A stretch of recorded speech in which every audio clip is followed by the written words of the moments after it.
বাঘের মুখের পাথর কিন্তু এখনো শেষ হয় নাই। আমার ভিডিওটা বন্ধ হয়ে গিয়েছিল, এই জন্য আমি আবার শুরু করলাম। দেখেন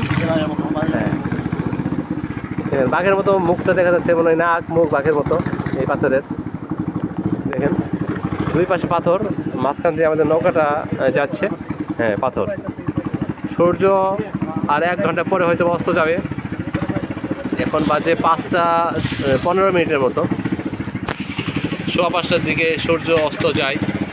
আজ মার্চ মাসের 27 তারিখ 2026 সাল। মাথা বাড়ি খেতে পারে, পাথরের সাথে মাথা বাড়ি খেতে পারে। সবাই সাবধান, সতর্কতা অবলম্বন করুন।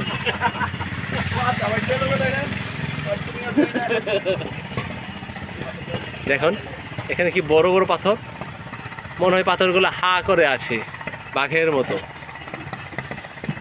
এক অপূর্ব সুন্দর, এখানে না আসলে বোঝা যাবে না। দেখেন চারদিকে কি পাথর। আমি হয়তো 5 মিনিট থেকে আমি পাথরের ভিডিও করতেছি, কিন্তু পাথর শেষ হচ্ছে না। এটাই হচ্ছে বাঘের মুখ। আপনারা দেখতে থাকুন। আমিও যতক্ষণ পারি, যতক্ষণ আমার মোবাইলে চার্জ আছে, আমি ইনশাল্লাহ ভিডিও করার চেষ্টা করব। হ্যাঁ আপনাদের দেখানোর চেষ্টা করব। আপনারা হয়তো এই ভিডিও দেখে একদিন এই বান্দরবনের, এই থানচির, এই বাঘের মুখে আসতেও পারেন, সেটা আপনাদের ব্যাপার।